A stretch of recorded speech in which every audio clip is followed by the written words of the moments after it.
ब्रह्मा जी बोले, नारद, जो लक्ष्मी प्राप्ति की इच्छा करता हो वह कमल, बिल्व पत्र, शतपत्र और शंख पुष्प से भगवान शिव की पूजा करे। ब्राह्मण, यदि 1,00,000 की संख्या में इन पुष्पों द्वारा भगवान शिव की पूजा संपन्न हो जाए तो सारे पापों का नाश हो जाता है और लक्ष्मी की प्राप्ति भी होती है। इसमें कोई संशय नहीं है। प्राचीन पुष्पों ने 20 कमलों का एक प्रस्थ बताया है। 1,000 बिल्व पत्रों को भी एक प्रस्थ कहा गया है। 1,000 शतपत्र से आधे प्रस्थ की परिभाषा की गई है। 16 पलों का एक प्रस्थ होता है, जो 10 टंकों का एक पल। इस मान से पत्र, पुष्प आदि को तौलना चाहिए। जब पूर्वोक्त संख्या वाले पुष्पों से शिव की पूजा हो जाती है तब सकाम पुरुष अपने संपूर्ण अभीष्ट को प्राप्त कर लेता है। यदि उपासक के मन में कोई कामना ना हो तो वह पूर्वोक्त पूजन से शिव रूप हो जाता है। मृत्युंजय मंत्र का जब 5,00,000 जब पूरा हो जाता है तब भगवान शिव प्रत्यक्ष दर्शन देते हैं। 1,00,000 के जप से शरीर की शुद्धि होती है। दूसरे 1,00,000 से जप का पूर्व जन्म की बातों का स्मरण होता है। 3,00,000 पूर्ण होने पर संपूर्ण काम्य वस्तुएं प्राप्त होती हैं। चौथे 1,00,000 का जप होने पर स्वप्न में भगवान शिव का दर्शन होता है और 5वें 1,00,000 का जप जो ही पूरा होता है भगवान शिव उपासक के सम्मुख तत्काल प्रकट हो जाते हैं। इसी मंत्र से 10,00,000 का जप हो तो सारी संपूर्ण सिद्धि की प्राप्ति हो जाती है। जो मोक्ष की अभिलाषा रखता है वह दर्भों द्वारा शिव का पूजन करे। मुनिश्रेष्ठ, सर्वत्र 1,00,000 की ही संख्या समझनी चाहिए। आयु की इच्छा रखने वाला पुरुष 1,00,000 दुर्वाओं द्वारा पूजन करे। जिसे पुत्र की अभिलाषा हो वह धतूरे के 1,00,000 फूलों से पूजा करे। लाल डंठल वाला धतूरा पूजन में शुभदायक माना गया है। अगस्त में 1,00,000 फूलों से पूजा करने वाला पुरुष को महान यश की प्राप्ति होती है। यदि तुलसी दल से शिव की पूजा करें तो उपासक को भोग तथा मोक्ष दोनों सुलभ होते हैं। लाल और सफेद आंख, अपामार्ग और श्वेत कमल के 1,00,000 फूलों द्वारा पूजा करने से उसी फल की प्राप्ति होती है। जपा अड़हुल के 1,00,000 फूलों से की गई पूजा शत्रुओं को मृत्यु देने वाली होती है। करवीर के 1,00,000 फूल से यदि शिव के पूजन में उपयोग में लाए जाएं तो वे यहाँ रोग का निवारण करने वाले होते हैं। बंदूक के फूलों के पूजन करने से आभूषण की प्राप्ति होती है। चमेली से शिव की पूजा करके मनुष्य वाहनों को उपलब्ध करता है। इसमें संशय नहीं है। अलसी के फूलों से महादेव का पूजन करने वाला पुरुष भगवान विष्णु को प्रिय होता है। शमी पत्रों से पूजा करके मनुष्य मोक्ष को प्राप्त कर लेता है। बेला के फूल चढ़ाने पर भगवान शिव अत्यंत शुभ लक्षणा पत्नी प्रदान करते हैं। जूही के फूलों से पूजा की जाए तो घर में कभी अन्न की कमी नहीं होती है। कनेर के फूलों से पूजा करने पर मनुष्य को वस्त्र की प्राप्ति होती है। सेंदुआरी के सैफालिका के फूल से शिव का पूजन किया जाए तो मन निर्मल होता है। 1,00,000 बिल्व पत्र चढ़ाने पर मनुष्य अपनी सारी काम्य वस्तुएं प्राप्त कर लेता है। हरि सिंगार के फूल से पूजा करने पर सुख संपत्ति की वृद्धि होती है। वर्तमान ऋतु में पैदा होने वाले फूल यदि शिव की सेवा में समर्पित किए जाएं तो वे मोक्ष देने वाले होते हैं। इसमें कोई संशय नहीं है। राई के फूल शत्रुओं को मृत्यु प्रदान करने वाले होते हैं।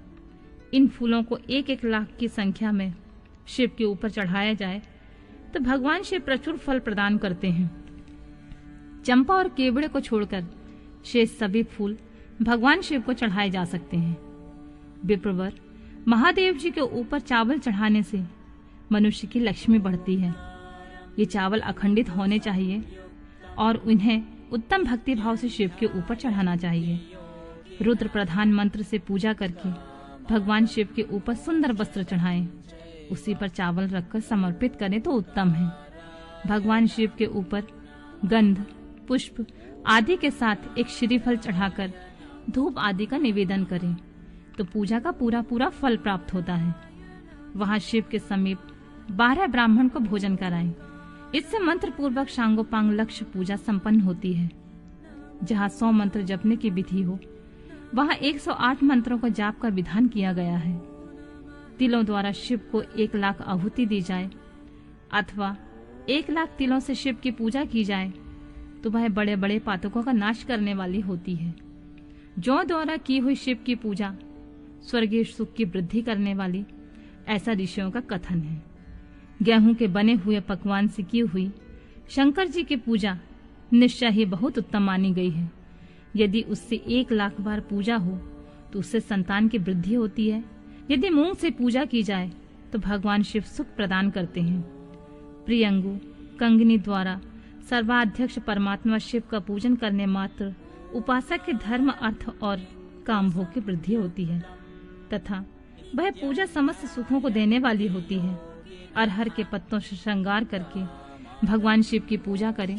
यह पूजा नाना प्रकार के सुखों और संपूर्ण फलों को देने वाली होती है। मुनिश्रेष्ठ, अब फूलों की लक्ष्य संख्या का तौल बताया जा रहा है। प्रसन्नता पूर्वक सुनो। सूक्ष्म मान का प्रदर्शन करने वाले व्यास जी ने एक प्रस्थ शंख पुष्प को 1,00,000 बताया। 11 प्रस्थ चमेली के फूल हो तो वही 1,00,000 फूलों का मान कहा गया है। जूही के 1,00,000 फूलों का वही मान है। राई के 1,00,000 फूलों का वही 5.5 प्रस्थ है। उपासक को चाहिए वह निष्काम होकर मोक्ष के लिए भगवान शिव की पूजा करे। भक्ति भाव से विधि पूर्वक शिव की पूजा करके भक्तों को पीछे जलधारा समर्पित करनी चाहिए। ज्वर में जो मनुष्य प्रलाप करने लगता है उसकी शांति के लिए जलधारा शुभ कारक बताई गई है। शतरुद्रीय मंत्र से, रुद्र के 11 पाठों से, रुद्र मंत्रों के जप से, पुरुष सूक्त से 6 ऋचा वाले रुद्र सूक्त से, महामृत्युंजय जप से, गायत्री मंत्र से अथवा शिव के शास्त्रोक्त नामों के आदि से प्रणव और अंत में नमः पद जोड़कर बने हुए मंत्रों द्वारा जलधारा आदि अर्पित करनी चाहिए। सुख और संतान की वृद्धि के लिए जलधारा द्वारा पूजन उत्तम बताया गया है। उत्तम भस्म धारण करके उपासक को प्रेम पूर्वक नाना प्रकार के शुभ एवं दिव्य द्रव्यों द्वारा शिव की पूजा करनी चाहिए और शिव पर उनके सहस्त्र नाम मंत्रों से घी की धारा चढ़ानी चाहिए। ऐसा करने पर वंश का विस्तार होता है, इसमें संशय नहीं है। इसी प्रकार यदि 10,000 मंत्रों के द्वारा शिव की पूजा की जाए तो प्रमेह रोग की शांति होती है और उपासक को मनोवांछित फलों की प्राप्ति हो जाती है।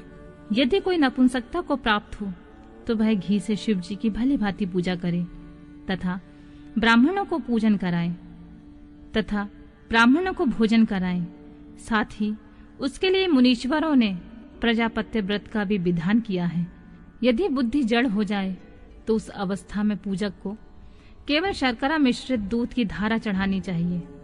ऐसा करने पर उसे बृहस्पति के समान उत्तम बुद्धि प्राप्त हो जाती है।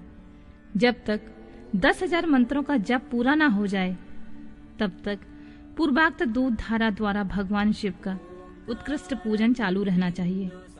जब तन मन अकारण ही उचट जाए, कहीं भी प्रेम न रहे, दुख बढ़ जाए और अपने घर में सदा कलह रहने लगे, तब पूर्वोक्त रूप से दूध की धारा चढ़ाने से सारा दुख नष्ट हो जाता है। सुवासित तेल की पूजा से भोगों की वृद्धि होती है। यदि मधु से पूजा की जाए तो राजयक्षमा रोग दूर हो जाता है। यदि शिव पर ईख की रस की धारा चढ़ाई जाए तो वह भी संपूर्ण आनंद की प्राप्ति कराने वाली होती है। गंगा जल की धारा से तो भोग और मोक्ष दोनों फलों को देने वाली होती है। जो ये सब धाराएं बताई गई हैं, इन सबको महामृत्युंजय से चढ़ाना चाहिए। उसमें भी उक्त मंत्र का विधानतः 10,000 जप करना चाहिए और 11 ब्राह्मण को भोजन कराना चाहिए।